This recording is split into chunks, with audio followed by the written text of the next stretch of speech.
Back in action. Back in action.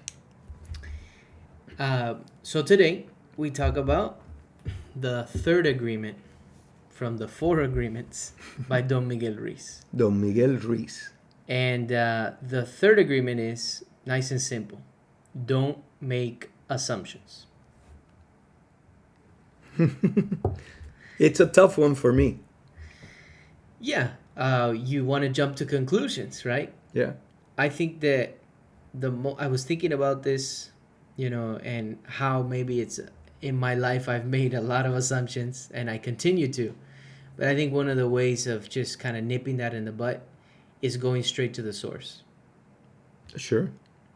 You hear something, you assume something about a person, a family member, a friend.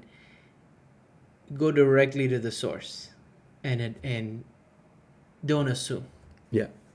I think that can save you a lot of maybe mistakes. I agree. It all depends what kind of a person you potentially are. I think that the people that are more analytical will have less of a tendency to jump to assumptions. Okay? Because they stick to the letter of the law. They stick to the facts. They stick to data. Data, like an attorney making, a presentation at a court hearing or something. You have to stick to the facts. An engineer. It's purely numbers. The load, the numbers, right, measurements. So the more analytical you are, I think the less likely you are to jump to assumptions. Okay? And there's a lot to be said about all these kinds of things, because what makes a person successful? Is it being very much analytical? Is it jumping sometimes to assumptions? I would say neither. It's a mixture of both. You can't have too much of one and not enough of the other. That's what I think. Yeah. Yeah, I think, and also when we get into the world of assuming things, sometimes emotion gets in there. Like I think of a situation where like a chisme. Explain Gossip. chisme. There you go. Okay. Gossip. Gossip a lot of times is hearsay. Oh, I heard this, I think that, I'm assuming this. Sometimes it's, oh, this happened, but you're not getting it from the source. That's right. So I think life can be a nice and simple if we don't assume. I agree. I think that for someone like me, my character, the way I am with people and so forth, I have a tendency to believe people right off the bat. And some people would call that naivete or naiveness. Okay? I will agree. So what I do for my measuring stick is that I know I'm getting better. I know that I'm better than I was a month ago in terms of not making assumptions. And I still falter. Okay? Now, I catch a lot of people around me because of the businesses that I currently own, jumping to conclusions. And I catch them all the time and I say, no, that's not exactly correct. We don't really know that for a fact. In order to make that kind of a statement, we need to go back and check this. Yeah. You can't assume from this that, it's like the other day, someone told me, hey, the back door was left open. And I said, wait a minute, was it open or was it unlocked? Was that me? And the person said, oh, it was closed, but it was unlocked. Okay, then it's not open. It's closed, it's just not locked. But the person, because the door was unlocked, said the door is open. And that was a typical example of communication. You need to be precise. Just like Jordan Peterson says, you need to be precise with your communication. And even when you say something that it's precise, it's to a certain extent on the receiving end of a person, it's How up they to interpret. Exactly. Yeah. Mike Tyson is good at that. You can say one thing and the person is hearing something completely different. Interpreting something completely different. Hearing Correct. the same, 10 persons hear the same sentence. Right. And you could potentially have 5 different interpretations of it. Yeah.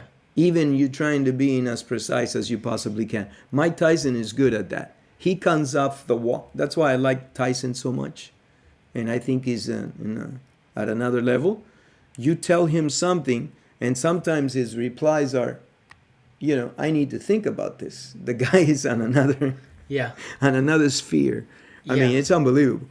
Yeah, how many problems or situations have we gotten into because we assumed one thing or we misinterpreted something? Correct. That's another thing to clarify. Is this what you meant? Because when you're talking about a day-to-day situation, maybe it's not that big of a deal. But if you're in a life and death situation, if you're in the emergency room, there's no, you can't really make assumptions, I'm guessing. You can't really misinterpret things. No, you shouldn't. You shouldn't. But I guarantee you mistakes are made. Sure. There's unfortunately, for good or for bad, I'm on social media a lot. And now there is I'm following this doctor's platform, let's say. And they're young doctors, and they're supposed to be sharp and nimble and quick on their feet. They have to be on their toes. Why? Because these are emergency room doctors. You don't get a lot of time to make sometimes decisions that, potentially are life and death kind of decisions, right? Right. So and it's like everything. Practice makes perfect, right? So you have to be there for some time. But I like this a lot because what they do is they say, okay, I'm going to give you some signs and diagnosis. You have to make a diagnosis in 60 seconds.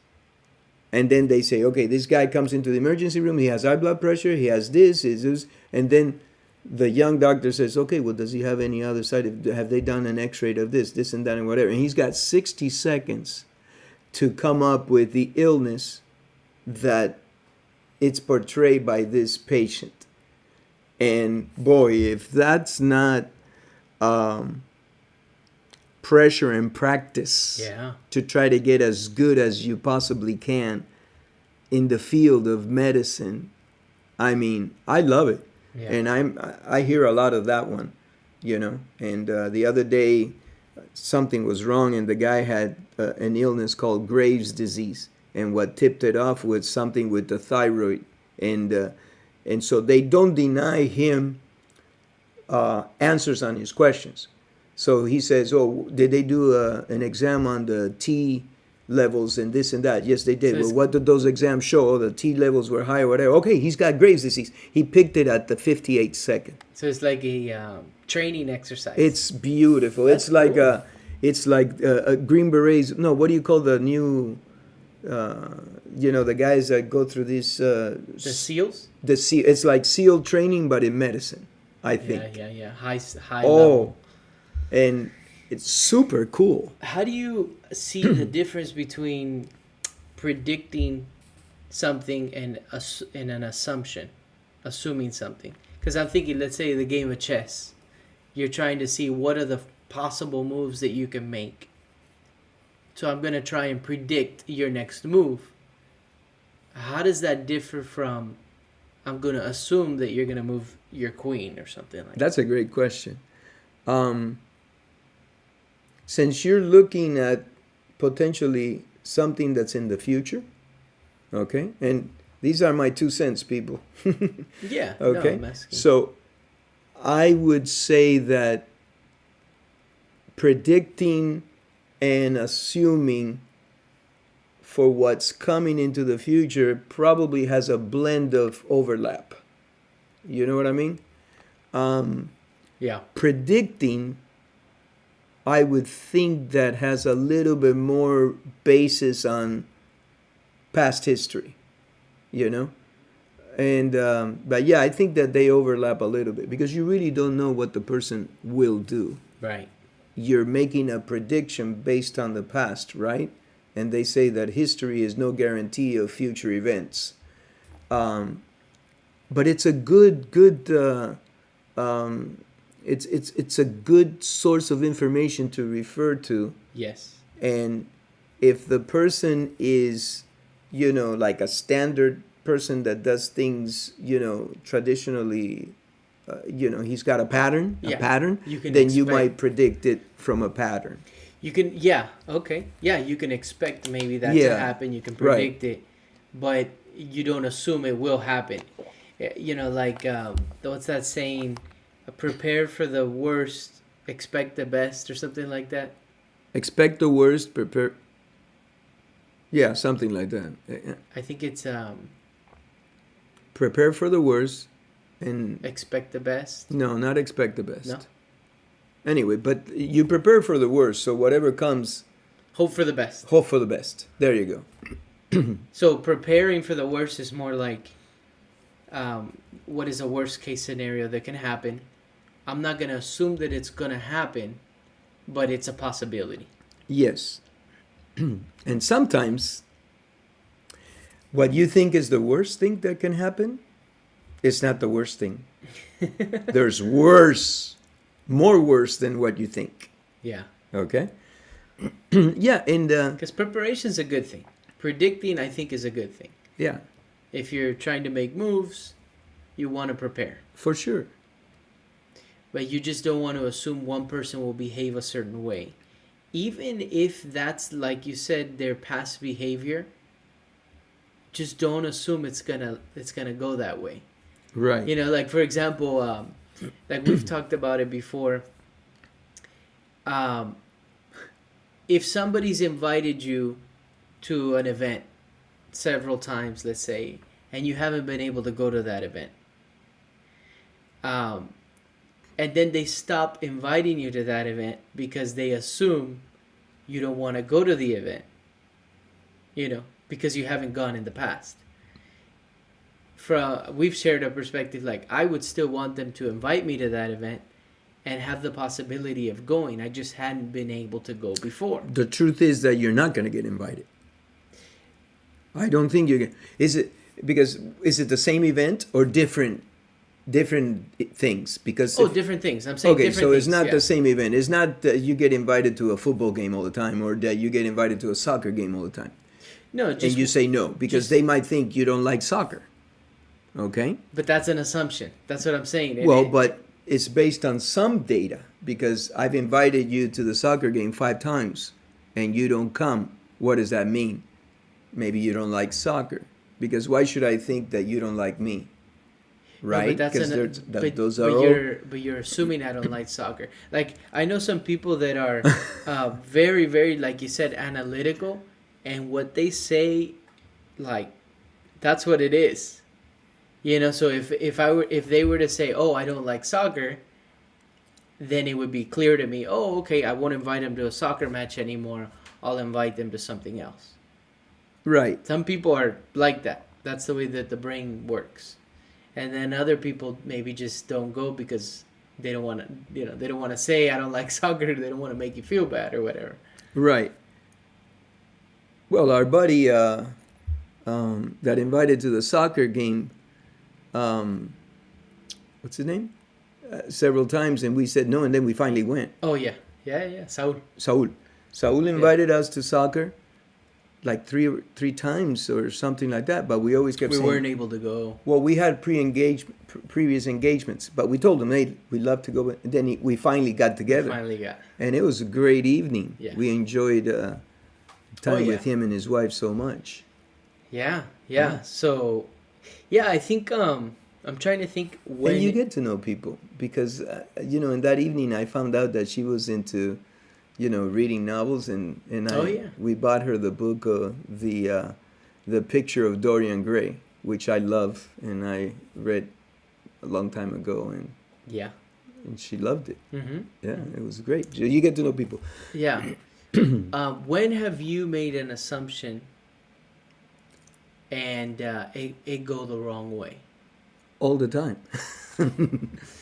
Trying to think of maybe a situation where we had a we had a I we had a property that I had looked at, and we were going to do a small remodel. Well, I I said, okay, we're going to take this down and we're going to put this carport and blah blah blah, and it was going to be small. And when we started, and I assumed based on what I was looking at that it was going to take X amount of money. When we got into the remodel, it turned out that they had termite. Nobody knew about it. And I had assumed everything was fine. And the assumption cost me quite a bit of money, because the amount of money that I had stipulated for that remodel ended up being 3 times as much. So, it's that's a simple example, but it goes everywhere. You can make an assumption, in your married life, in your corporate structure, in who you bring in as a partner for your company. Robert Greene talks a lot about, people that are, he's a consultant for these major corporations. Yeah. And you would think that these major corporations have it all figured out. And they've figured out quite a bit of it. Yeah. But, sometimes they bring in the worst partner that they could possibly bring in. Okay? And that messes up all kinds of things. Yeah. Yeah, you made me think of situations that you see somebody has certain qualifications and you assume they're good at what they do. Right. We've seen it in different industries, in the insurance industry, in the real estate industry. They have licenses, they have X amount of, sales that they do. And when we actually interact with some of these people, some of them, thinking that, hey, you've accomplished all these things, but when we actually interact with them, it doesn't seem, they're not that good at what, they're not maybe that, don't know as much as one would assume because of their history, let's say. And so it's like attacking each situation individually and not just saying, oh, this is the whole picture. Like, that's one thing with social media. There's a lot of social media accounts that have huge followings, but how are they in real life? That following creates like almost an assumption that this person is good at what they do. Well, the only way to have a large following is your content. You better bring some kind of value. Unfortunately, that's not the only way. You could buy followers. Oh. There's fake accounts. There's Oh, really? Oh yeah. Yeah, if you actually look at some of these accounts, some of them have a lot of like engagement. So if they have 100,000 followers, they have quite a bit of people commenting, liking their stuff, right? There's a lot of movement on there.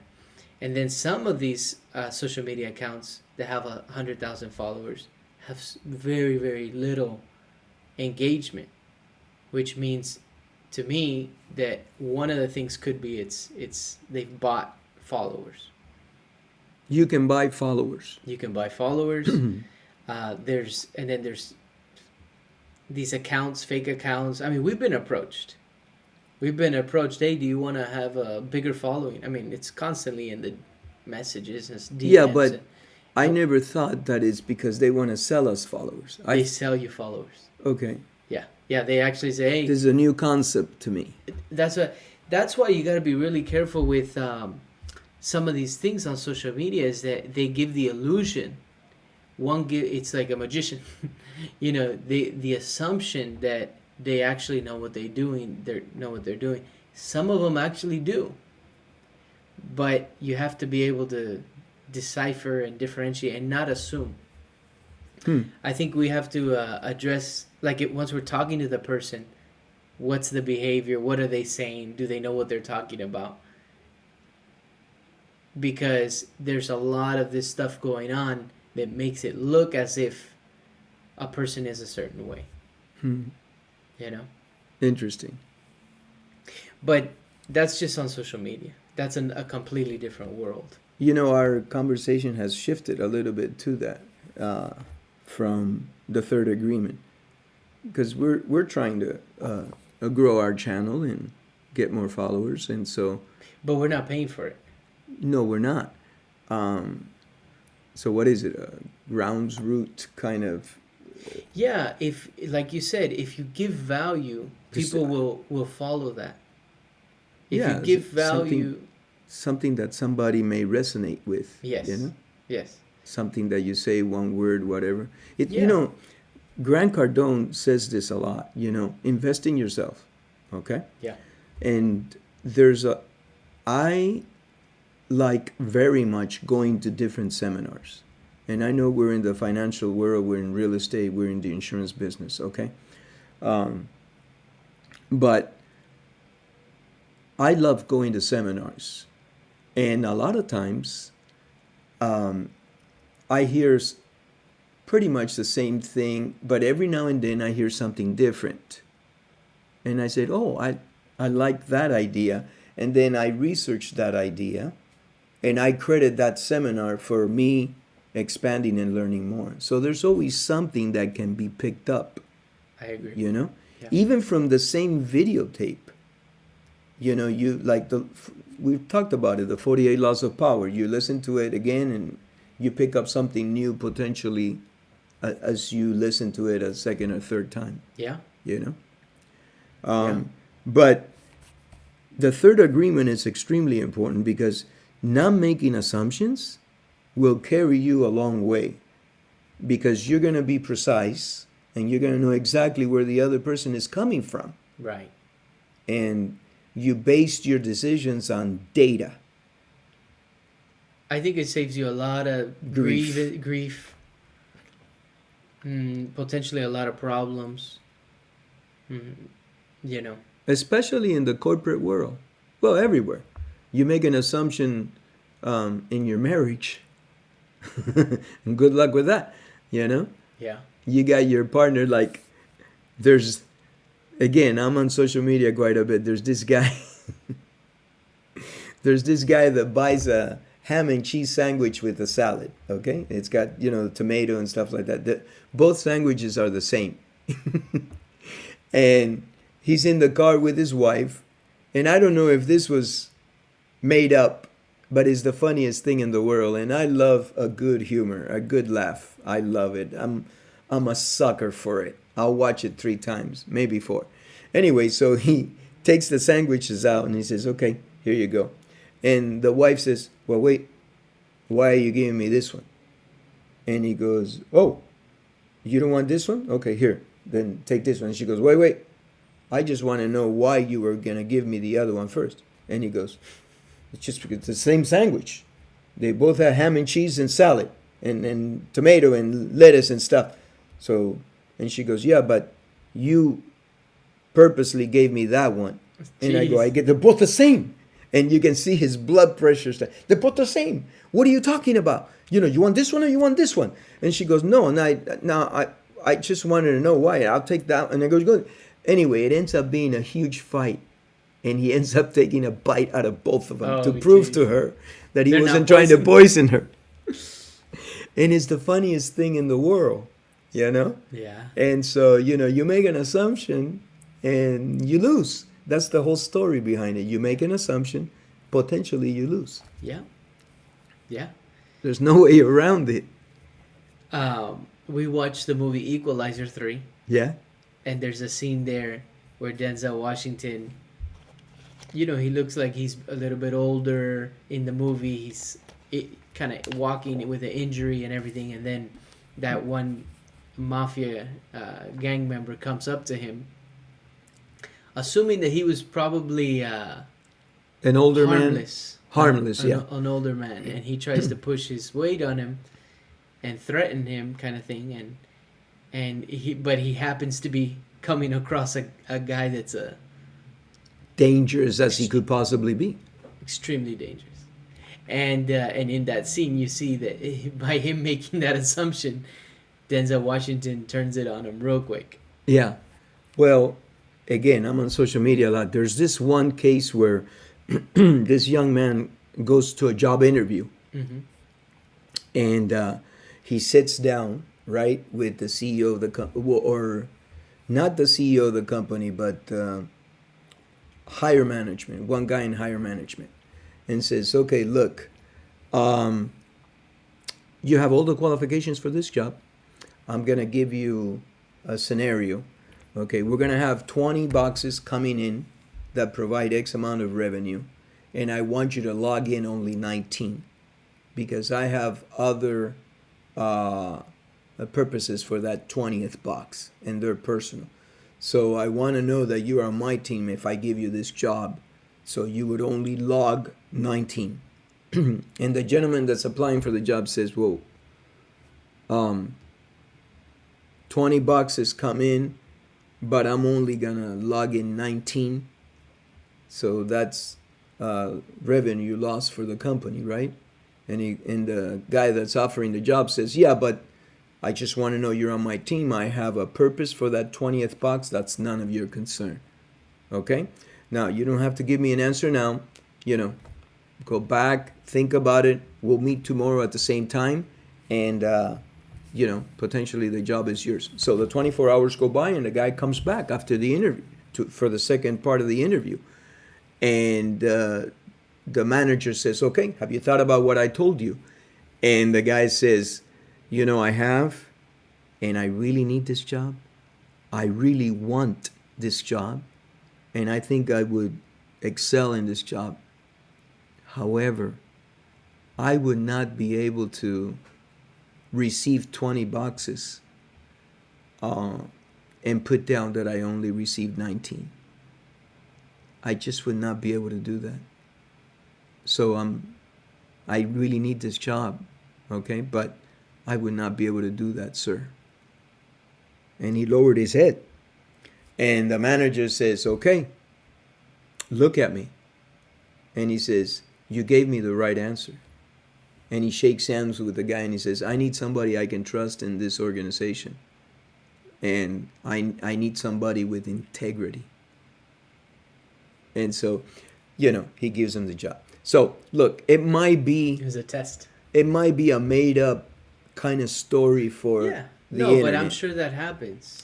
It happens. Well, look, this happened to us. You make the assumption that that guy is going to take the 19 for the safety of the job that he needs and move on, But then you chip away. You said it at one of our podcasts. It's a little bit, you chip away, right? Like the mafia. You said something about the mafia, that they get you on the little things, and then little things become bigger or whatever. It changes your character. It changes you. And then how do you live with it? But you were going to say something. Well, this happened to us. We were in the truck doing different runs on a weekend, maybe on a Sunday, and this is maybe 15 years ago or something.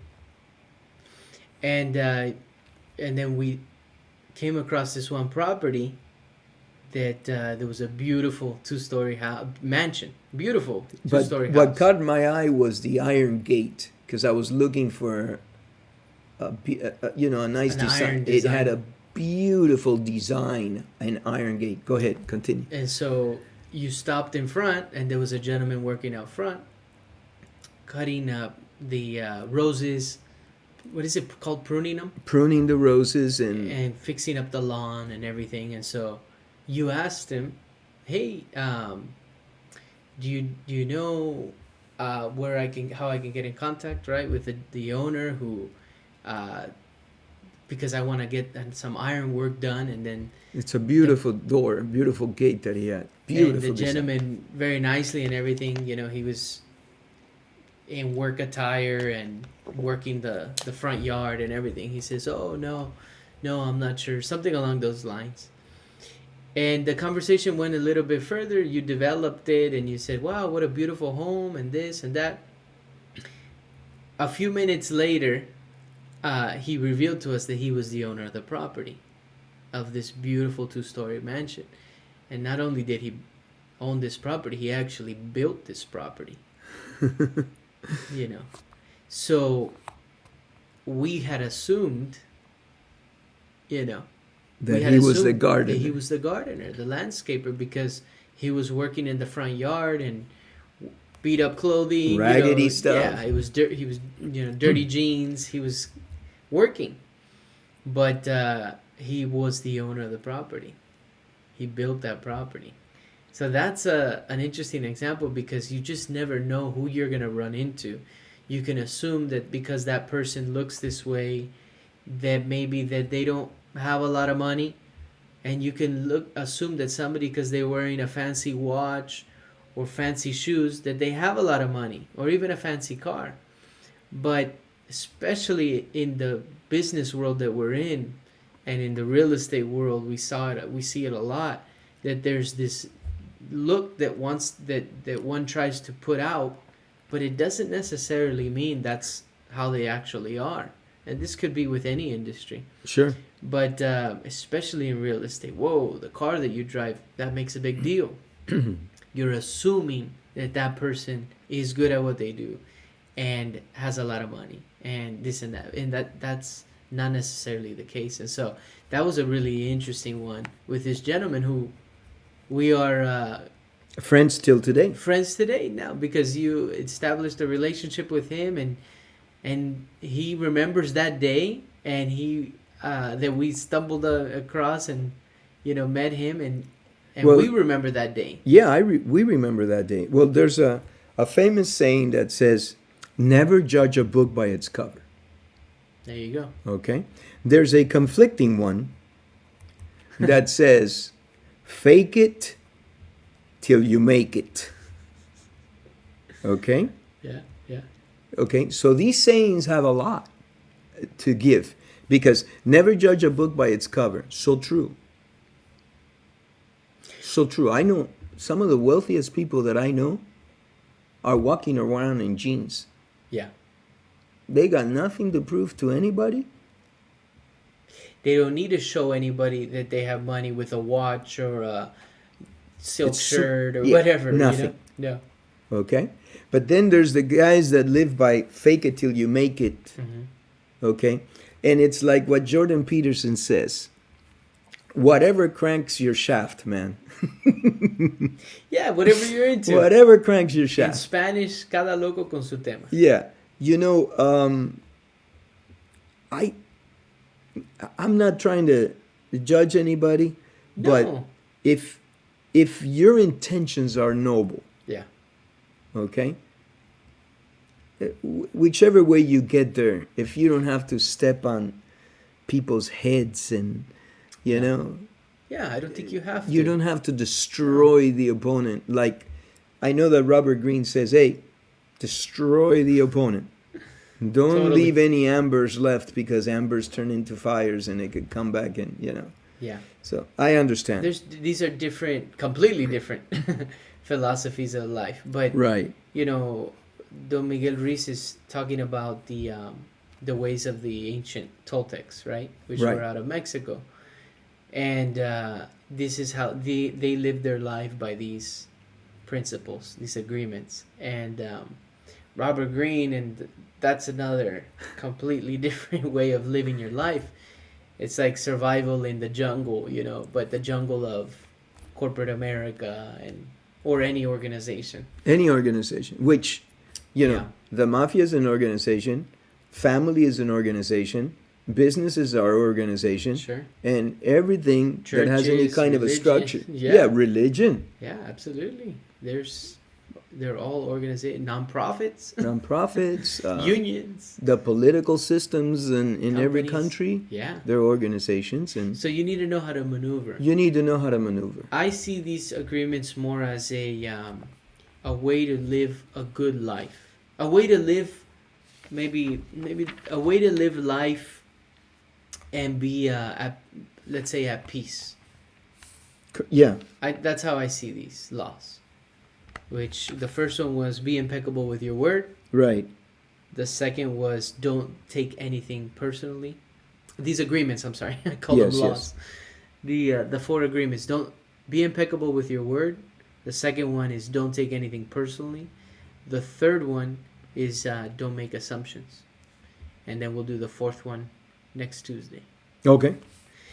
But I think this is great. I think it's a great thing to remind ourselves. Hey, don't make assumptions. Don't judge a book by its cover. I'm always trying to get better at this, and I find that I'm weak, you know.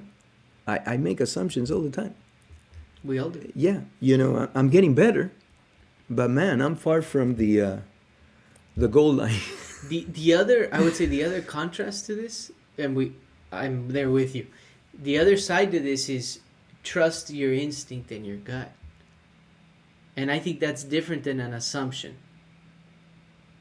If you get a bad feeling from something, if somebody gives you a weird vibe, whether it's in a business setting or whatever setting, trust your gut. And I know that's maybe goes a little bit, it's contradicting what don't make assumptions, but I do think there is I do think there is like a sixth sense that maybe we sometimes quiet, which is basically our gut, our intuition. I agree. So it's knowing when am I assuming something, and when is this actually coming, like this is a gut feeling. A gut feeling tells me not to do that deal. Yeah, well, what I do is I do that T-shape diagram. And on one side I put what are the good things about this deal, and on the other side I put what are the negative things. I do that before I make, actually sometimes I do it in my head. That's how quick. I think that's a great practice, but your gut feeling and your intuition, you're right, is not necessarily on a T-chart, because it could have all these pros, but something still smells weird about it. I You're remember right. you sharing one time a deal that mom was not for, and you went and you did it anyways, and she wasn't for it. Something was off. She felt, right? Yeah, I told her, look, we're gonna do this deal, and mom says, I don't like it.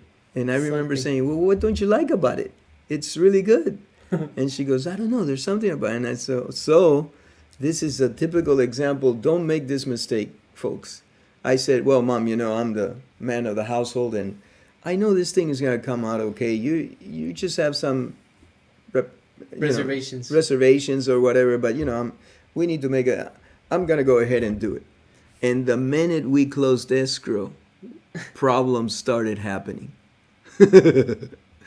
And your mother, like I say on the podcast, she had mercy on me, and she stopped saying, I told you so. But she hasn't allowed me to forget that. And that was 25 years ago, Mike. What have you learned from that? Expect the unexpected. No doubt about it. Could it be, just from the outside perspective, could it be that maybe you were... Well, I trusted the person too much. Okay. I trusted the person that I was in partnership with too much. What I was thinking is that you were so... I took at face value some things that were not shown to me. Okay. Because I'm thinking, because I know this has happened to me, I'm so vested into something. Oh, well. So that I'm blind to some of the things that are occurring. You know how, like... Well, that goes for a lot of people. You know how sometimes there's a your buddy or somebody is in a relationship, and you see things and you're like, hey, you might want to be careful, but because they're blind. You're outside of it. Right. You're not deep in the mud. Right. But they don't see those things. But that happens to all of us. Maybe they're too close. Right. You're too close to it. You're falling on quicksand. And you can't see the branch that's over here that you could potentially reach to pull yourself out in the sand. Because you're in the mix of it, and your emotions are Panicking. high, and you're not thinking straight, and Yeah. that goes for everything. Yeah. For everybody, it happens to all of us, and we need a tremendous amount of discipline. And then listen to your gut. It's a mix of things. Yes. It's nothing. But you have a good point. Your gut, if you feel that something's not right, be careful. Trust it. Trust your gut. Trust. I think we need to trust it. I think that I'm sure Don Miguel Ruiz would add another one to here that says, hey, like, yeah, don't make assumptions, but also there's there's this like, how does a bird know how to put together a nest? Were they taught it, or is that just in their DNA? DNA. A lot of people might say differently, I mean, are they there watching their mom put together a nest? They're not there yet. They're not there yet. But maybe so. Like, do other birds see? Like, no, they probably just are born with. How does a spider know how to sew a web? Right. Sew a web. How to cast a web? Cast a web, I guess. How to make a web. Make a web. So these are the things that sometimes I think, like, we have this instinctual, we have this in our DNA that we know certain things and we feel that they're right or not right, and we should listen to it. Well, someone would say it's 300,000 years of us running in the jungle and, being afraid of a saber-toothed tiger or whatever. And so those instincts have been passed down to us. It reminds me of that story that that experiment that was done where the mom passes away, and she was a donor, so she donates a heart, and the baby that she delivered was crying, and they had like 7 or 8 people, and they passed the baby along trying to calm the baby, and the baby wouldn't be calmed down, and all of a sudden the person that received the heart of the mother gets the baby, and the baby immediately stops crying. Did that baby know? And by the way, it was a man with a mustache and a beard. And so the baby starts touching the guy's face and the mustache and the beard, like saying, you didn't have this before. Or, because she passed away like 2 weeks after she delivered the baby, unfortunately. So did that baby know that the heart that was beating inside that man was his mother's? How do you know that? Where is that bond? Because I love my children dearly, and I'm a father, and you potentially will be a dad one day, and so I love my kids. But that bond that is between the mother and the child, remember, that child was in that person for 9 months. Yeah. There are unbeknownst things to it. We don't know everything. We can't explain. No, we can't explain. Some stuff we just So how does that baby stop crying because that man holds him? Yeah. What did he have something different than the other 7 people? This was a true experiment that was done, Yeah, no, we don't understand that that connection. We don't understand it. No, there's a lot of stuff we don't understand. I'm sure there's something there. Yeah, so go with your gut. Go with your gut. And don't make assumptions. Live by both of those things. Very cool. Anything else you want to throw in? No, I think we're good. Very cool. Well, thank you. Thank we'll you. Wrap it up.